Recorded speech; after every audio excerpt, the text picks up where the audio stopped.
Hello and welcome to our LakePoint Kids online family experience. I'm Ms. Rachel and I'm happy to have you here with me today. So we have been talking about joy here the last few weeks in LakePoint Kids, and we define joy as this.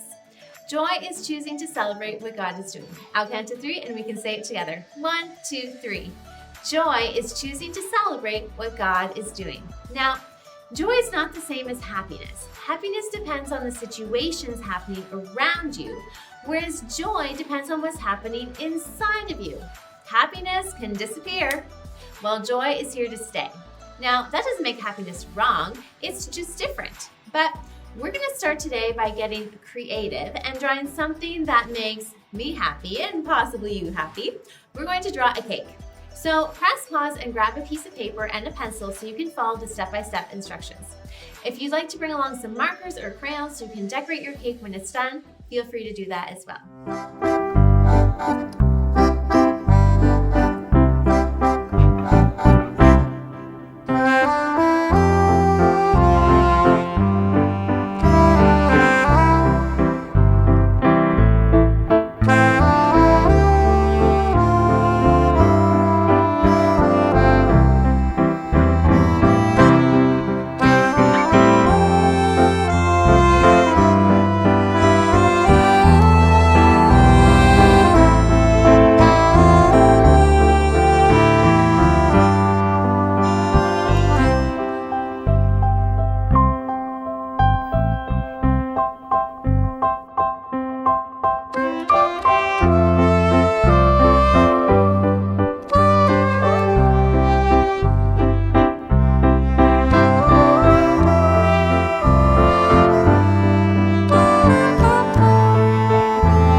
So, how'd your cake turn out?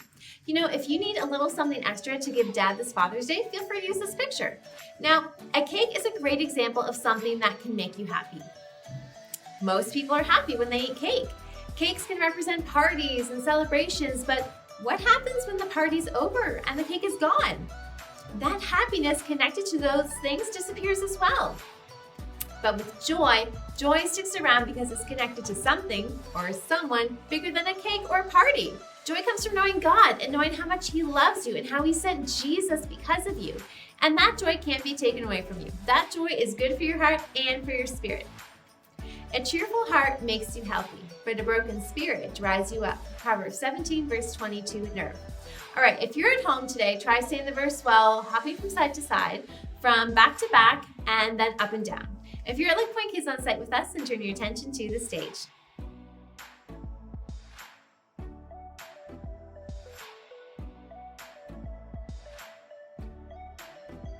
So joy, what is that again? Well, joy is choosing to celebrate what God is doing. And our bottom line or focus point of today is celebrate each step of the way. Let's say it together. 1, 2, 3. Celebrate each step of the way. Each step of the way, like with our step-by-step drawing? Well, let's go learn more about this right now.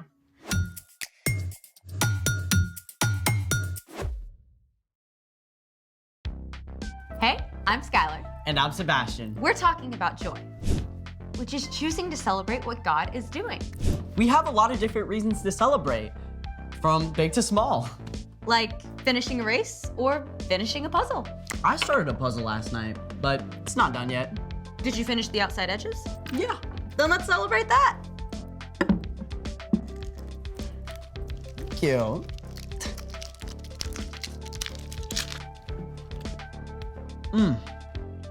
All right, biggest bubble wins. Ready?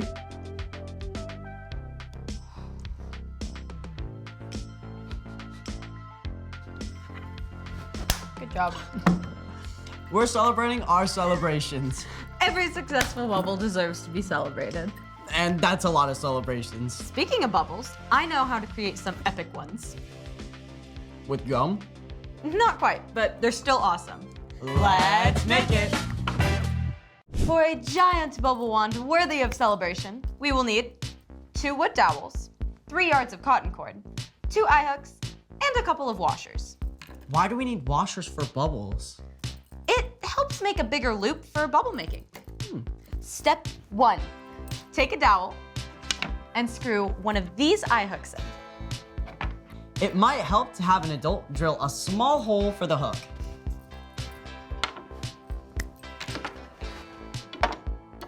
Do we cut the cord into separate pieces? Yep. Step 2. Cut one piece of cord 5 feet 6 inches long and one that is 3 feet 6 inches. Scissors? Oh. Where'd she go? There you go. Make sure you use an adult to help you with scissors.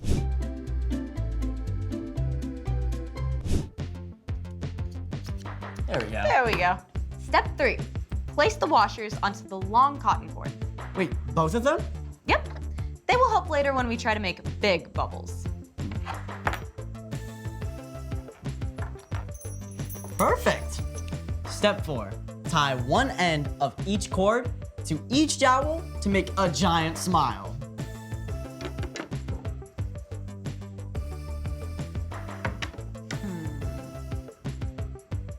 There we go. That's it. All done. I feel like we're missing something. You mean the bubbles? Hold this. Oh, okay. Teamwork makes the dream work. How do we do this? Hold the dowels together and dip the cords into the solution. Okay. Then, lift them gently, still holding the sticks together. When you are high enough, separate the sticks into a big happy smile again, then swing gently to make a bubble. Oh, that was awesome. That was a ginormous bubble. Every bubble is worth celebrating. Wait, let me try. Go for it.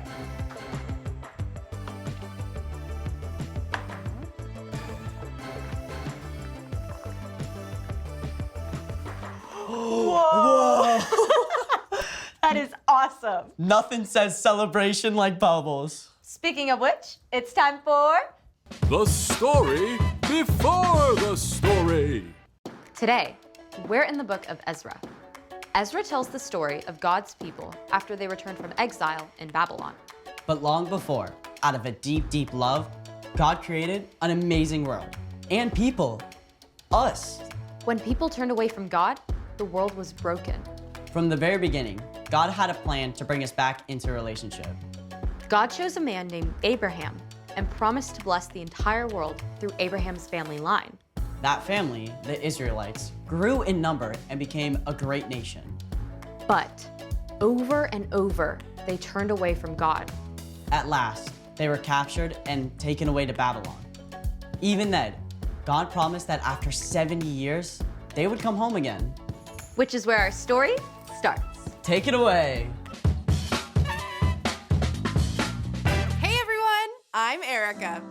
For 70 years, the Israelites were exiles living in the foreign land of Babylon. That's pretty much a lifetime!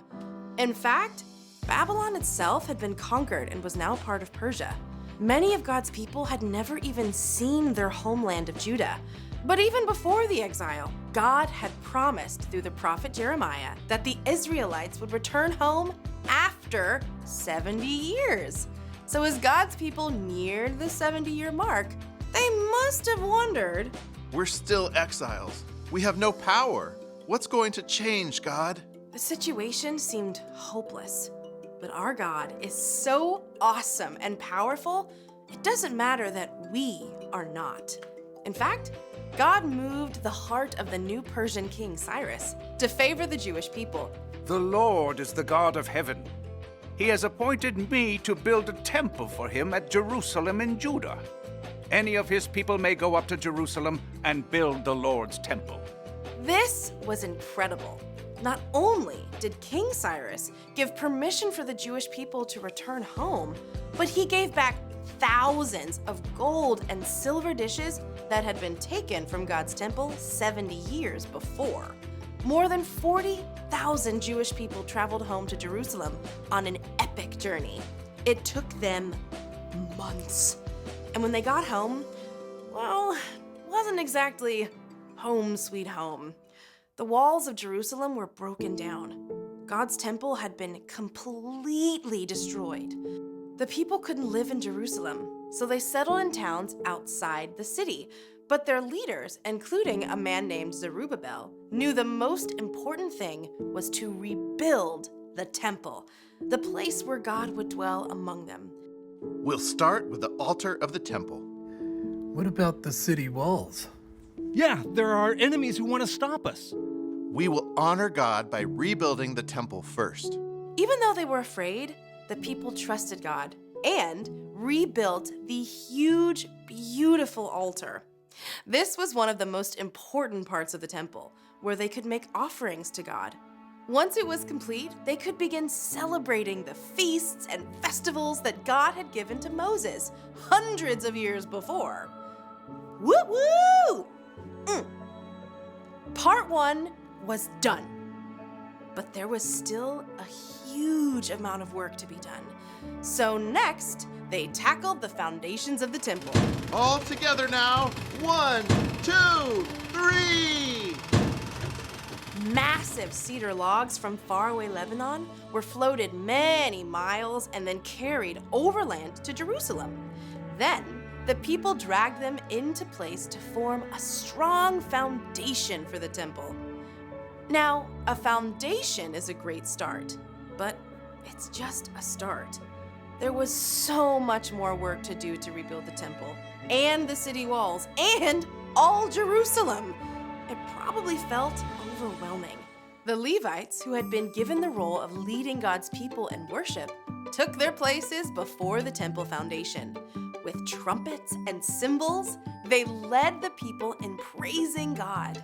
The Lord is good.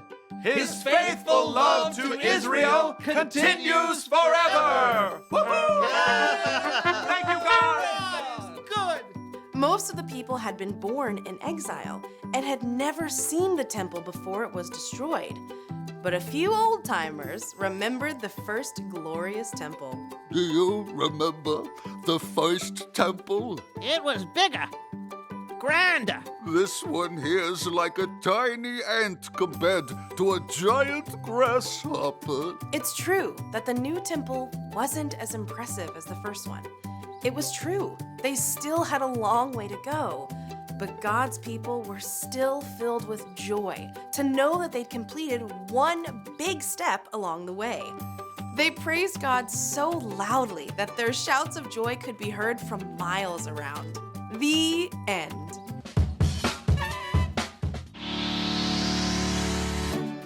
You're likely not going to be rebuilding a city anytime soon, but we all have lots of work to do. School projects, learning a new skill, healing from an injury. Truth be told, we'll never be finished with all the things we need and want to do in this lifetime. That's why it's so important to celebrate the baby steps along the way, like learning to play one song on the guitar or finishing up the school year. God is with you each step of the way, offering help, guidance, and support through the Holy Spirit. It's important to stop and remember that. When you give thanks for all God has done and ask God for help to keep going, that can bring you joy even when you're not done yet. God knows we need joy in order to keep going. So this week, look for baby steps to celebrate, like going an entire day without arguing with your sibling, or completing that first draft of your project, or organizing one of the drawers in your dresser. When we follow Jesus, God gives us joy through the Holy Spirit so we can celebrate every moment along the way. All right, it's time to bring it home now with our small group time, so along with your parent, listen to today's instructions. First, what are some big things you have coming up that you need to complete? Pre-plan now something you can do to celebrate completing specific milestones. Pray and ask God to help you focus, work hard, and accomplish what you need to, and ask Him to open up your eyes to see things to celebrate along the way. All right, press pause, enjoy discussion, and then come back for the second set of instructions.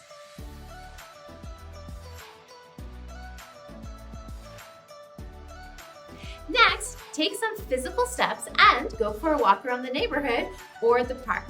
Notice things to celebrate and thank God for along the way.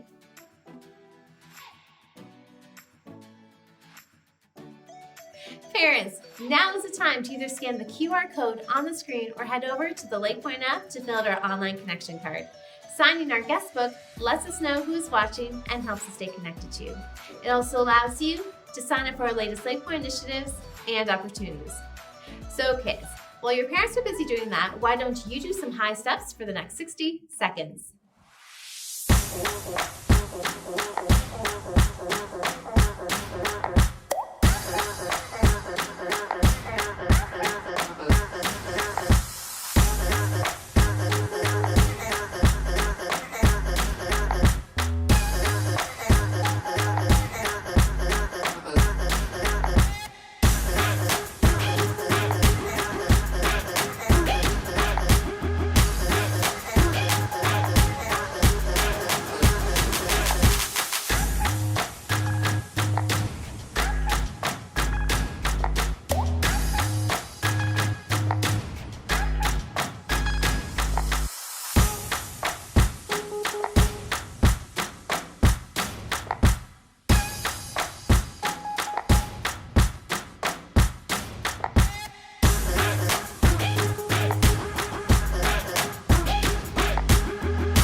Just a reminder that you can go back and watch your favorite LakePoint Kids online family experiences on our YouTube channel or on our LakePoint app in the Family Resources section.